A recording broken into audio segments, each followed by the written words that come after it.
Good morning, dear students. In previous class, we discussed about refraction of light through several media, real and apparent depth, and its numerical. Then some examples of refraction in daily life. Clear? And today we will discuss about total internal reflection. Clear? Total internal reflection. तो चलिए सबसे पहले समझते हैं what is total internal reflection.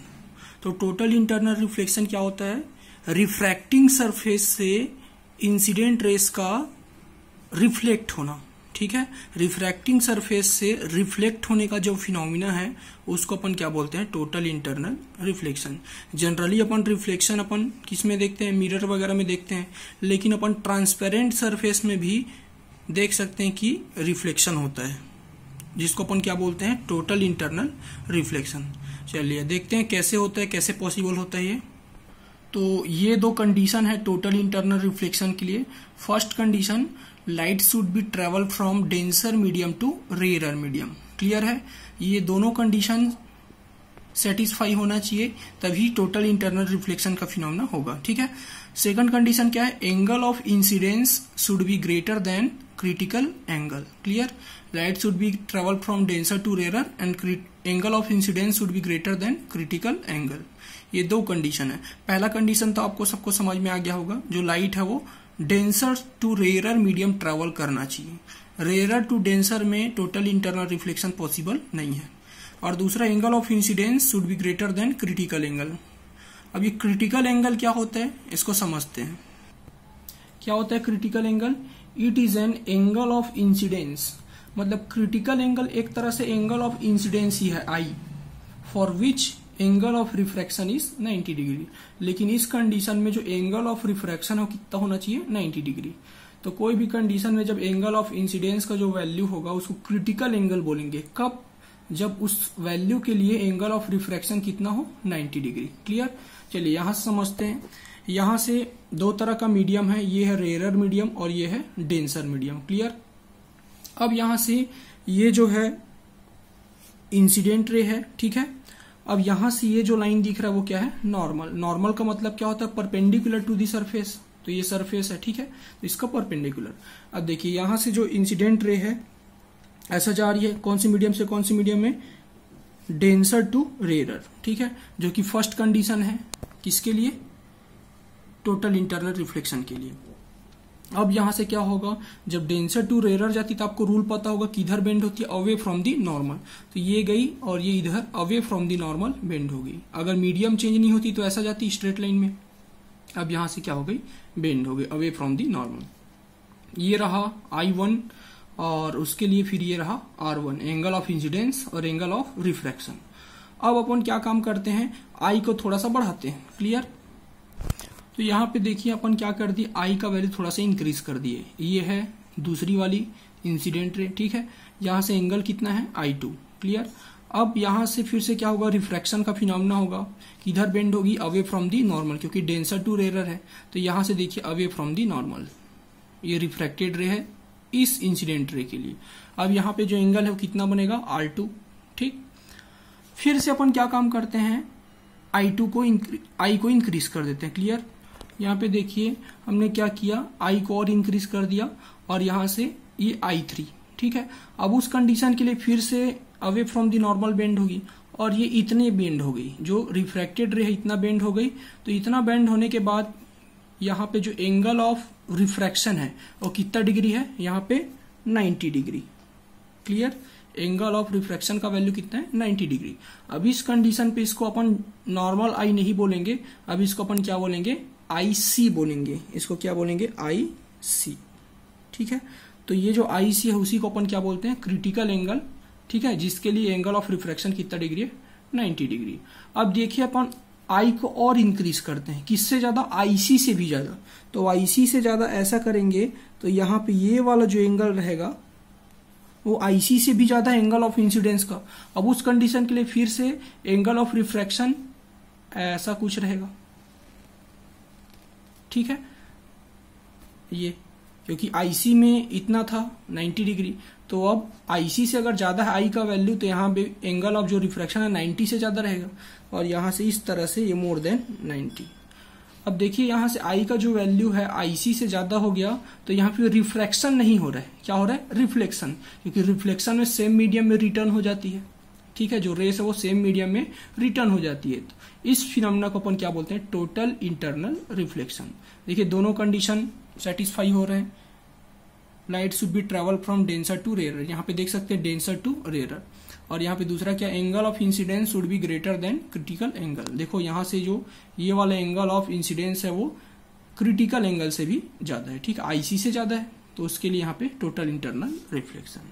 ठीक, hope की समझ में आ गया होगा आप सभी को।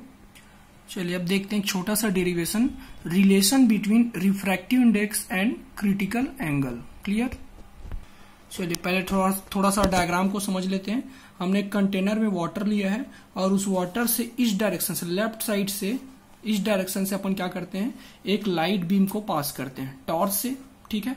तो टॉर्च से अगर लाइट बीम को पास करते हैं ऑब्लिकली ना, देख सकते हैं ऑब्लिकली है, तो यहाँ पे क्या देखने को मिलता है, ये जो वाटर है उसमें पार्शियली रिफ्रैक्शन का फिनोमेना और पार्शियली रिफ्लेक्शन का फिनोमेना देखने को मिलता है, ठीक है। यहाँ से देख सकते हैं ये जो कुछ रेस है वो रिफ्रैक्ट हो जा रही है और कुछ रे जो है रिफ्लेक्ट हो जा रही है, ठीक है।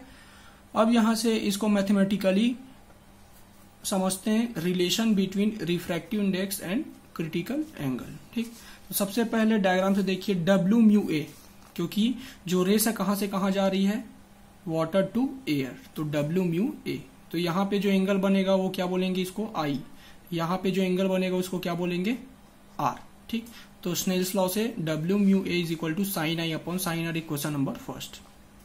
If I is equal to I C, यहाँ पे आई का वैल्यू अगर आईसी की इक्वल है तो यहाँ से आर का वैल्यू कितना हो जाएगा, 90 डिग्री। क्रिटिकल एंगल के लिए हमने कुछ देर पहले देखा था, तो यहाँ से I is equal to I C then R is equal to 90।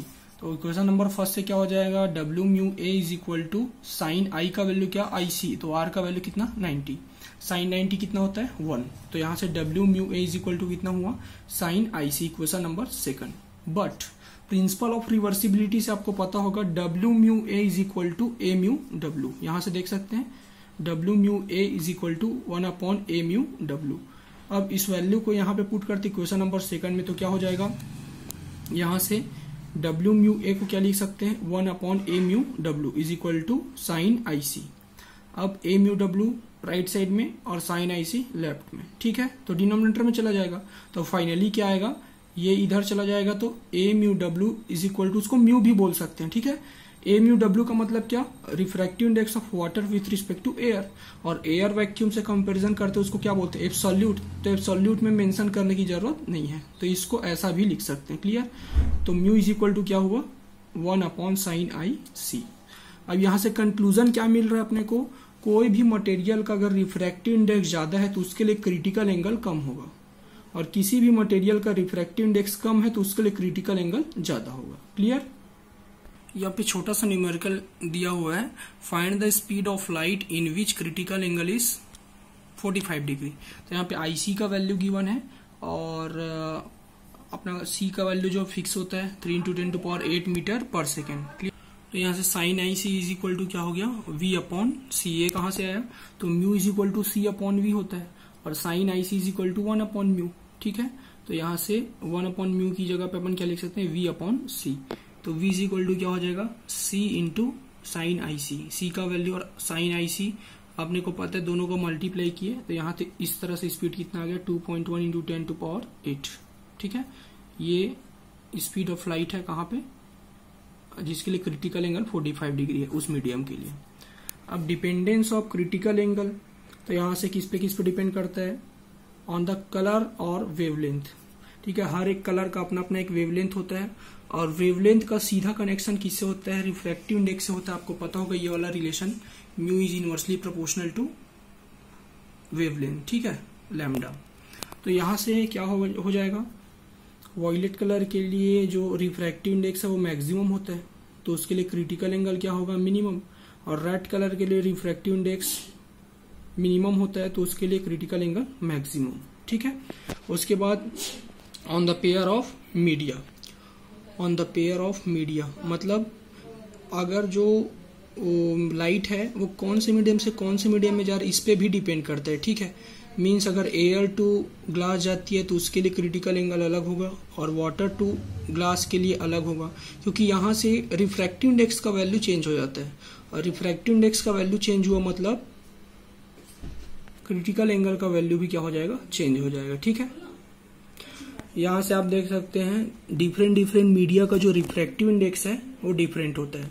For example water का रिफ्रैक्टिव इंडेक्स 1.33 तो उसके लिए क्रिटिकल एंगल 48.75, क्राउन ग्लास के लिए 1.52 तो क्रिटिकल एंगल 41.14, डायमंड के लिए रिफ्रैक्टिव इंडेक्स जो मैक्सिमम होता है 2.42 तो उसके लिए क्रिटिकल एंगल जो है वो मिनिमम होगा, ठीक है, 24.41 डिग्री।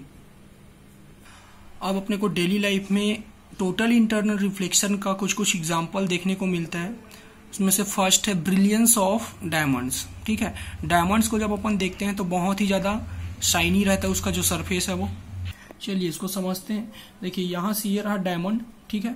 तो डायमंड को अपन देखते हैं जो स्पेशली उसको शेप तैयार किया जाता है, ठीक है, जिसको अपन तराशना बोलते हैं। तो यहाँ से देखिए सबसे पहले जो रेस है यहाँ से एंटर कर रही है, ठीक है, किसमें, डायमंड में। तो कौन से मीडियम से कौन से मीडियम में ट्रेवल कर रही है, रेयर टू डेंसर। तो रेयर टू डेंसर ट्रेवल करे मतलब टोटल इंटरनल रिफ्लेक्शन का सवाल ही नहीं उठता, ठीक है। अब यहाँ से जैसे एंटर की यहाँ से रिफ्रैक्शन का फिनोमेना देखने को मिला, ठीक। अब रिफ्रैक्शन होने के बाद जैसे ही यहाँ से फिर से एयर में ट्रेवल करेगी तो कौन से मीडियम से कौन से मीडियम, डेंसर टू रेयर, जो कि फर्स्ट कंडीशन है टोटल इंटरनल रिफ्लेक्शन के लिए। अब यहाँ पे जो आई बनता है, यहाँ पे जो आई बनता है उसका वैल्यू क्रिटिकल एंगल से ज्यादा हो जाता है। क्यों इतना आसानी से हो जाता है, क्योंकि आपको पता है कि डायमंड के लिए जो क्रिटिकल एंगल है बहुत ही कम होता है। तो क्रिटिकल एंगल कितना होता है, 24, तो 25 डिग्री भी रहना आई का वैल्यू, तो उस कंडीशन में आई का वैल्यू आईसी से ज्यादा हो जाएगा।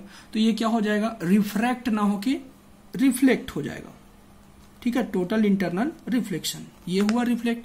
फिर से जब यहां से इसमें जाएगी तो डेंसर टू रेयर, और फिर से यहाँ पे जो आई बनेगा, यहाँ पे जो आई बनेगा वो आईसी से क्या हो जाएगा, ज्यादा।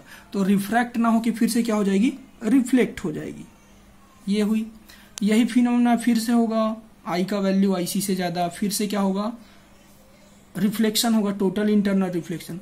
और इस तरह से जो रेस है वो डायमंड के अंदर ट्रैप हो जाती है और आसानी से बाहर नहीं निकल पाती, ठीक है। और अगर ये जो रेस है डायमंड के अंदर अगर ट्रैप हो जाएगी तो यही जो रेस है वो बहुत ही ज्यादा क्या करती है, साइन करती है, ठीक है।